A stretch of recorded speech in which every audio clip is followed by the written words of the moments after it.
Hello everyone, good morning, Sabah al Khair. This is Monitoring Koraya and welcome back to my YouTube channel. For today's video guys, nandito kami sa may Caps Portal. Our second day here in Tangier. So, naisipan po namin pasyalan muna ang Caps Portal. Since hindi pa po namin siya napupuntahan. So, yan, naisipan po namin pumunta dito.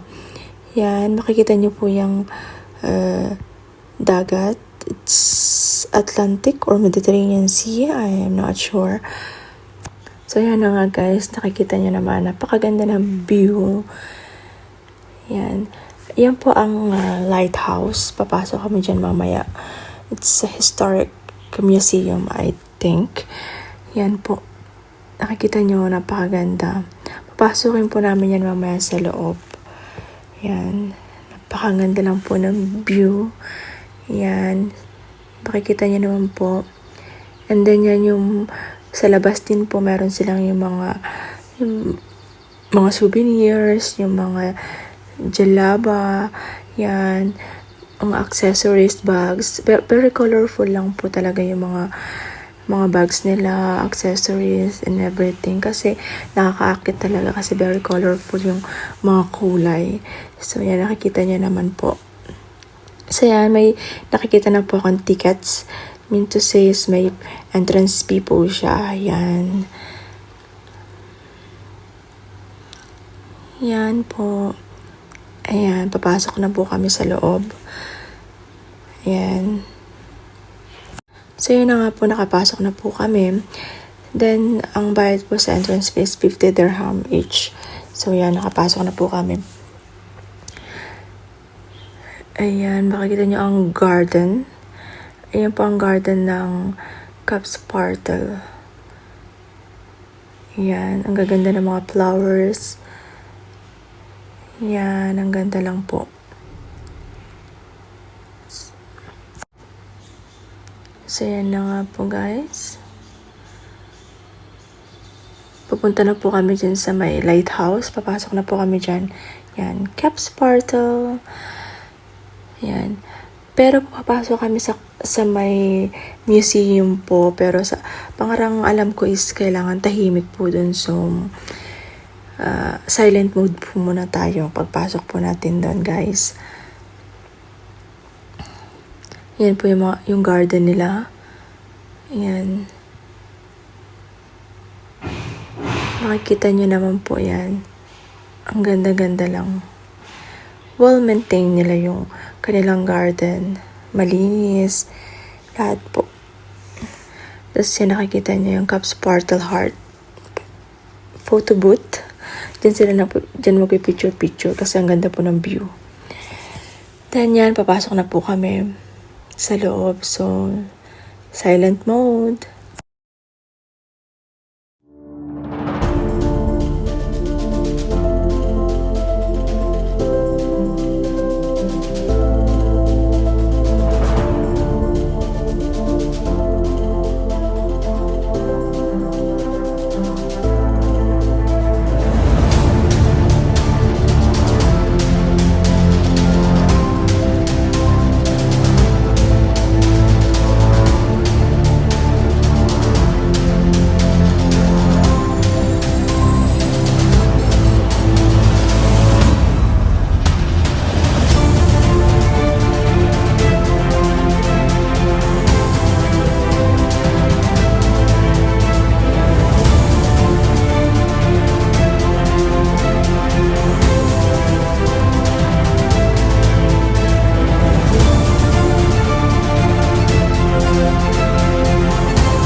So yun na nga po guys, nakalabas na kami.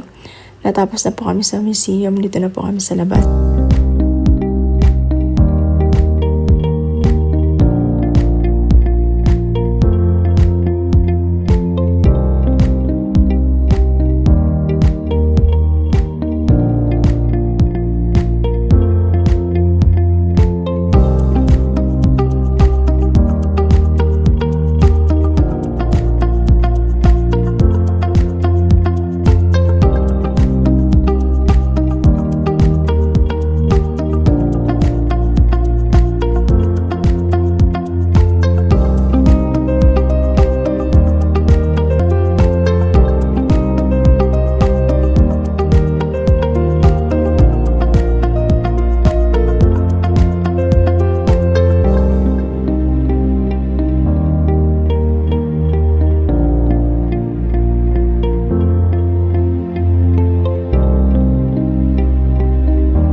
So yun guys, sabi nila, kapag palubog na ang araw, tumatapat yan talaga dyan sa may butas na yan. Tapat na tapat talaga yung pag ano ng araw, sunset.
So yun guys, akat tayo sa taas. If ever magutom kayo sa paglilibot, meron silang restaurant sa taas. Pwede kayong kumain, mag-coffee, habang nanonood ng mga magagandang view.